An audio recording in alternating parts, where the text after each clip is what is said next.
Hello বন্ধুরা, আজ তোমাদের সাথে আমি ভাগ করে নিই পাবদা মাছ কীভাবে রান্না করছি। হ্যাঁ, আমি তো লিলি চলে এসেছি নুন হলুদ মাখিয়ে পাবদা মাছ নিয়ে।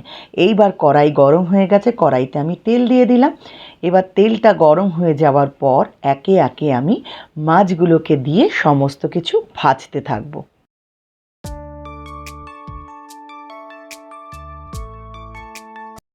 এবার মাছগুলো ভাজা হয়ে গেছে, যথারীতি মাছগুলো আমি ধীরে ধীরে সব তুলে নেব।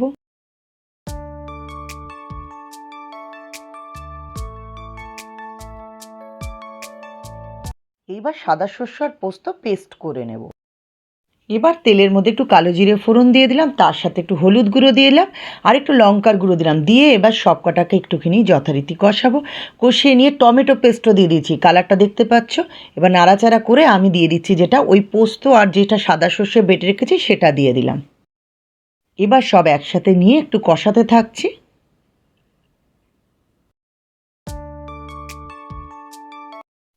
এবার একটু লবণ দিয়ে দিলাম, লবণ দিয়ে আবারও কষাবো।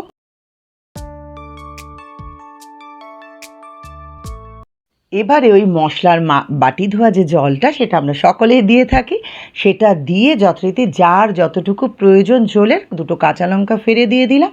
দিয়ে এবার মাছগুলো আস্তে আস্তে সব দিয়ে দিচ্ছি, দিয়ে একটুখানি ফুটলে পরেই রান্নাটা আমার শেষের মুখে।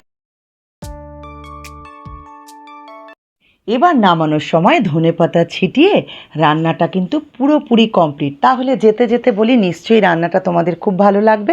লাগলে পরে একটুখানি কমেন্ট আর লাইক করো, আর আমার পেজটা ফলো করতে ভুলো না। সকলে ভালো থেকো, ভালো রেখো, সুস্থ থেকো। আবারও কোনো না কোনো রান্না নিয়ে তোমাদের কাছে চলে আসবো।